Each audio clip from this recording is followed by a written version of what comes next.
So I think today we are going to address the elephant in the room. Africans should acknowledge that African Americans are the ones who have made it possible for them to move to the United States of America. If it were not for the struggles of the African Americans in the United States of America, Africans would not have gone to Africa. So Africans should stop bragging that they are prospering, they are doing better than the African Americans. That's foolishness. The only reason why your black ass would be able to come over to America and be able to do anything is because of the hard work, the blood, the sweat, the fighting, and the dedication of African Americans who on this soil changed this land. African Americans are the ones who got this country integrated. Let me explain something to you. White people in this country did not give us anything. We have had to take. And this is why you see what is going on in the news and the media right now. We took in the 1960s what it is that we had. We took their lynchings, their terrorizing, their burning down of our neighborhoods, and we continue to rebuild and rebuild and revisit and retwist and re-rise up what it is that we have done in this country. And the only reason why anybody can bring their black ass over here from another mother effing country is because what black Americans have done on this land. And I'm saying this as a person who is bicultural, whose father is not American, doggone it. My father is an immigrant, and he was able to come over to this country and do something in this country because of the black people who fought, who died, who bled, who were lynched on this land. So don't sit your black ass over there in some other goddamn country talking about what you would do in America. The only reason why your black ass could even get the F over here is because of what we have done. Doggone it. Listen to what it is that I'm saying. The reason why people are able to get onto the radios in America is because what black Americans have done, the culture that we have created with nothing. Nothing. We have been given nothing. Everything that we have in this country, we have because we have taken. Listen to what it is that I'm saying. So don't sit your black ass over there in your country where you're not doing what you need to do with your government. If anything, you should feel inspired by African Americans, inspired to pick up your picket sign and take your ass off your seat and go out there in the streets and protest in your damn land.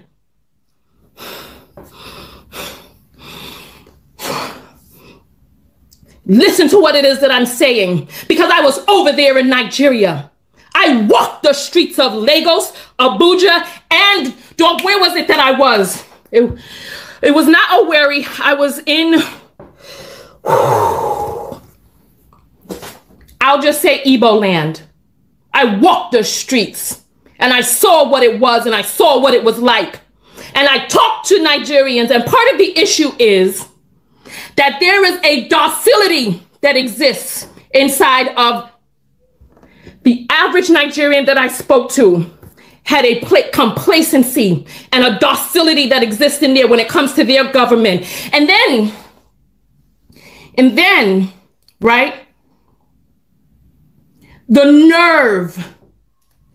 nerve of anyone to suggest that because of the type of trauma that you experience in your country, the type of brainwashing that you exist in your country is different than the type of trauma and brainwashing that we have existed in this country, that somehow that makes you better? No.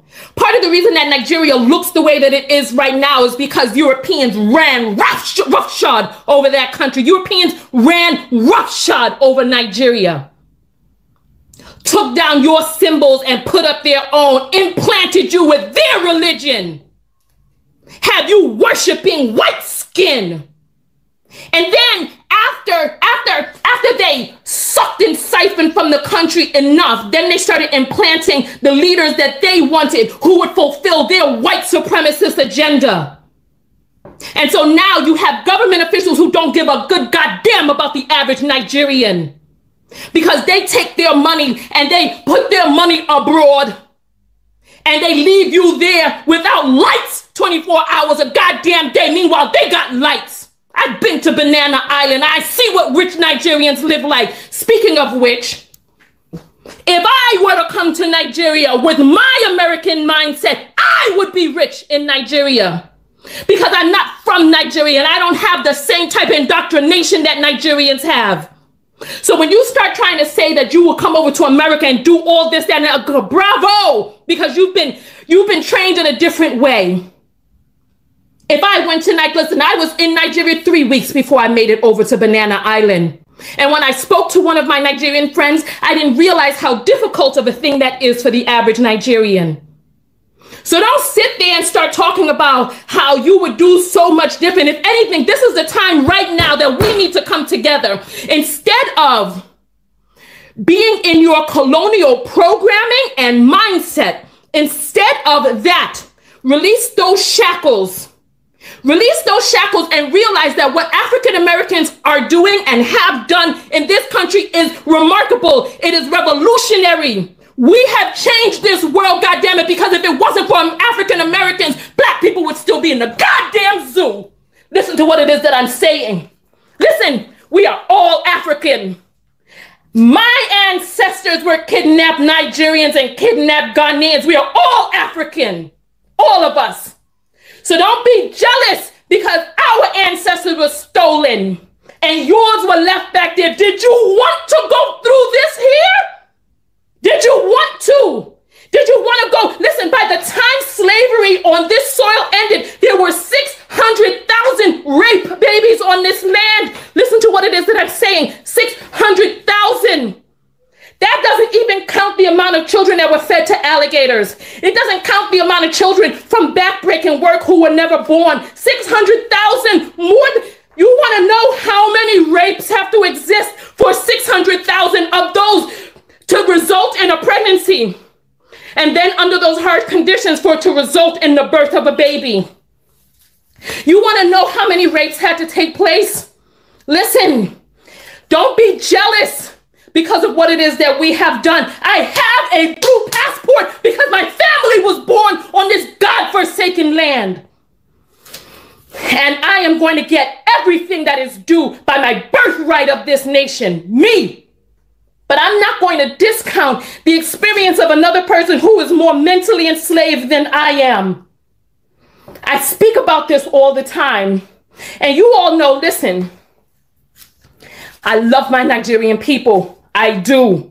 Like I said, I'm genetically Nigerian. You look at my father, you see an Igbo man. However, my father was not born and raised on this funky land. He was not born and raised in the mental slavery, the drudgeons thereof that have enslaved mentally the people who are on this land. Some of them. Because many of them have risen to be able to get us the level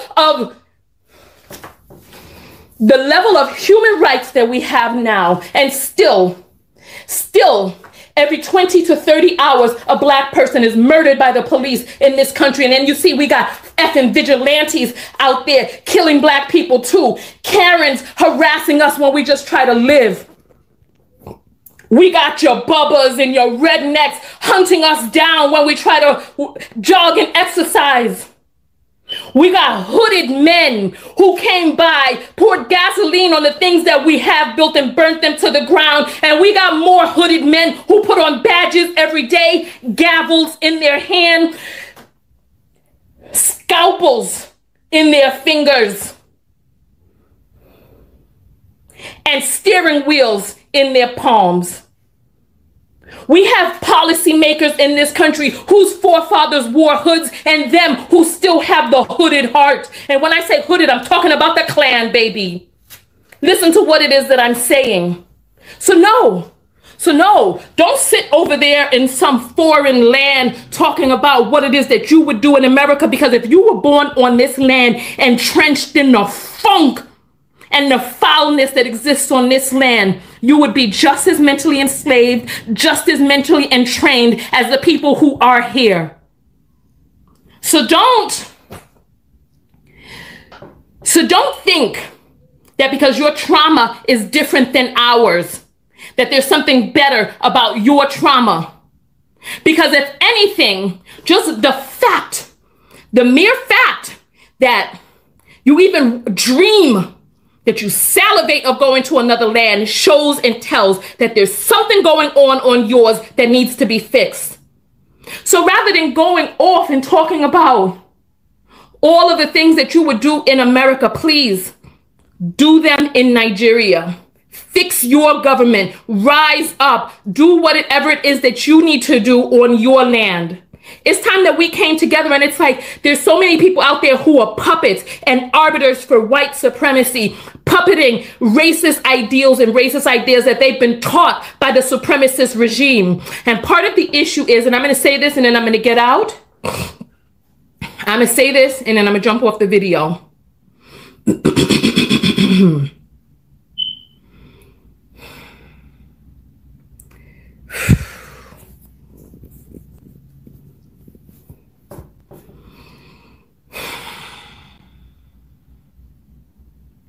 In America, our racism is overt.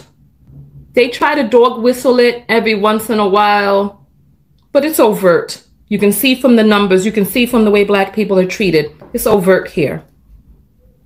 Where colonialism existed, it's insidious and it's silent. You don't really know that it's there, but you know, it's like you feel like the frog in the water, where the heat is turning up slowly. You don't know what it is, but you're feeling uncomfortable.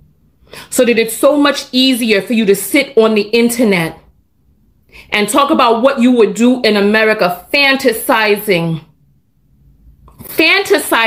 about the rights and the privileges that have been gained off the backs of the same people that you disrespect, rather than getting up off your ass and doing that in your own land. Listen, if anything, I prefer the racism of the United States to the racism that exists in the UK, to the colonial mindset that exists in many African countries and in Caribbean islands. I prefer it because these people, they don't mince words. They tell you how they feel. They show you how they feel with their policy.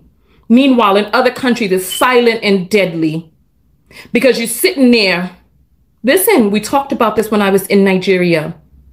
Monthly salary.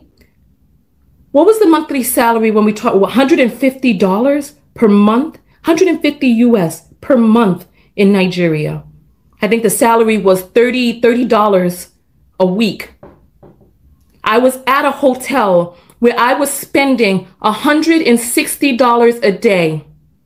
There was half a month's pay for the man who took my money. Half a month's pay.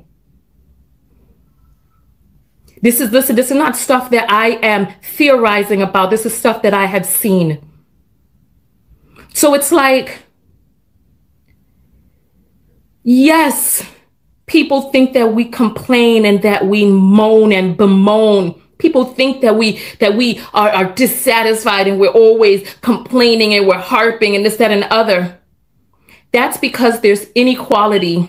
That's because there is an infringing on human rights. That's because there's a disparity that exists in this land. And so we speak up about it and we let our voices be heard. Does it get annoying for people to have to hear you complain over and over again? I'm sure it does get annoying, but it gets stuff done. People over here talking about the riots. Oh, people are paying attention though, right? Because how many people will sit silently as people march peacefully, but start damaging some stuff, and then now all of a sudden ears perk up. It's on the main news. It's broadcasted worldwide.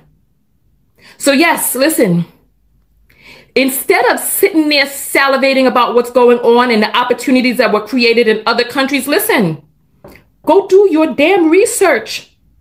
It wasn't but 55 years ago that we integrated. Black people and white people could not be in the same spaces. They had funky, wretched, unclean bathrooms for us. Hot ass, dirty ass, lead-filled water for us. Meanwhile, refrigerated water for the white people. Clean bathrooms for the white people. Police to serve the white people. I mean, you still see how they're calling the police on us because they know, oh yeah, if I call the police on your black ass, they're going to believe me and not you. Wow. The woman has really spoken powerfully. He has really given a lot. It's true. Give credit where credit is due. It's something I say a lot in this channel. You know, Africans should acknowledge that African Americans are the ones who have made it possible for them to move to the United States of America. If it were not for the struggles of the African Americans in the United States of America, Africans would not have gone to Africa. So Africans should stop bragging that they are prospering, they are doing better than the African Americans. That's foolishness. It's sad. It's very sad.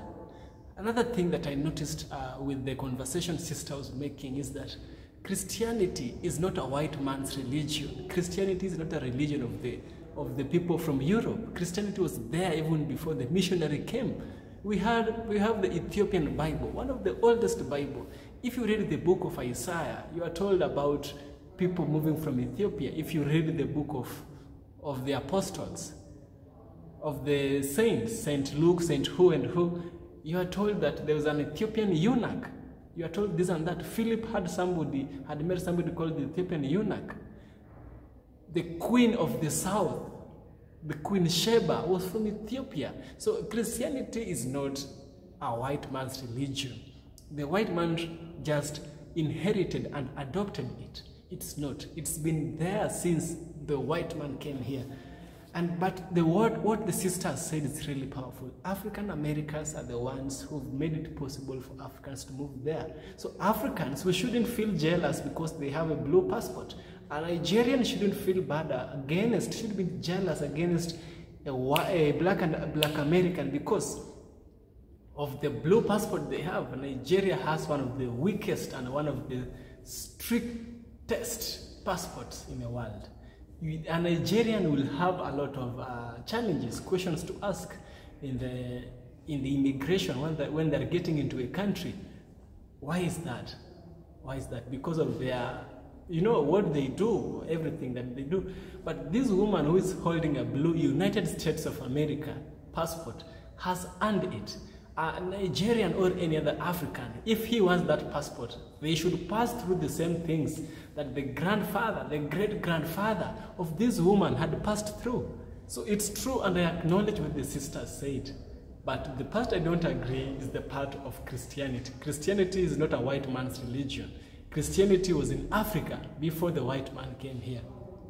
Let's get straight. It is true that Africans, we were colonized. But those African Americans who are in the United States of America have been enslaved. Enslavement and colonialism are more of the same thing. They are more of the same thing. It's only that colonialism, I think colonialism took longer than slavery. The people who colonized Africans, no, it is slavery which came first, which took longer than colonialism. You know, in as much as colonialism ended here, slavery in the United States didn't end. That racial segregation, that racial profiling, that police brutality still happens in the United States of America. Now, when Africans leave Africa and they go to the United States of America, they should understand one thing. Each people have their own suffering. Each people have their own challenges that they experienced. You know, that does not make Africans, because we experienced colonialism, we are somehow better, or they are better than us. No, we all suffered. There is no good evil. We don't have good evil. We both suffered. I don't think there's good evil. So listen to this. Let's see why Africans in the first place leave Africa going back. Not going back, but going to the United States of America. And also, African Americans are leaving the United States of America, moving to Africa. It tells you one thing. These people have still not understood each other. The African has really not understood what happens there. But the African American has felt it, and now he wants to come back home. So, the United States has long been a destination for migrants seeking economic opportunities, educational advancement, and a better quality of life. America is always called the land of opportunity, but is it really the land of opportunity? We are here to see that. Among these migrants are a significant number of West African countries, particularly Nigeria, who have established vibrant communities across the country, you know. So we are going to explore the situation of Africans, especially those from West African countries like Nigeria, who have migrated to USA, and examine their relationship with African Americans. So the African diaspora in the USA. The African diaspora in the USA encompasses diverse ethnicities, cultures, and a migration of histories. While the transatlantic slave trade forcibly brought millions of Africans to the Americas centuries ago, like 400 years ago from now, contemporary African immigration to the US has driven by voluntary migration. It is now forced, it's voluntary, you know. African migration is now voluntary to the United States. West African countries such as Nigeria, Ghana, Senegal have been significant sources of immigrants contributing to the rich tapestry of diversity in the USA or in the Americas or the American society. So what about Nigerian immigration to the USA? Because Nigeria is really ringing some bells to people around the world, not only in the USA, around the world. You know, Nigeria is the most populous country in Africa with around more than 220 million people. It has seen a steady flow of immigration to the USA in recent decades. Nigerians immigrate to the USA for various reasons, including pursuing higher education, professional opportunities, and escaping political instability or economic hardship at home. Nigerian immigrants are known for their high levels of education and professional success, with the many excelling in fields such as medicine, engineering, and entrepreneurship. So the relationship of Nigerians or West Africans with African Americans is this. The relationship between African migrants, Nigerians, and African Americans is complex and has many faces. While both groups have a common African ancestry, their experience and histories in USA differ significantly. African Americans are descendants of enslaved Africans brought to the Americas centuries ago, and their struggle for civil rights and racial equality has shaped their identity and collective consciousness. On the other hand, African immigrants arrive in the USA with a diverse cultural background and often hold different socio-economic statuses than that of the African Americans. This can sometimes lead to tension or misunderstanding between the two groups as they navigate issues of race, identity, and belonging in American society. Additionally, stereotypes and misconceptions about each other's cultures and experiences can further strain the relationship between Africans and African Americans. In this case, the Africans I'm speaking about are the Nigerians, you know. However, despite these challenges, there are also instances of collaboration, solidarity, and cultural exchange between African immigrants and African Americans.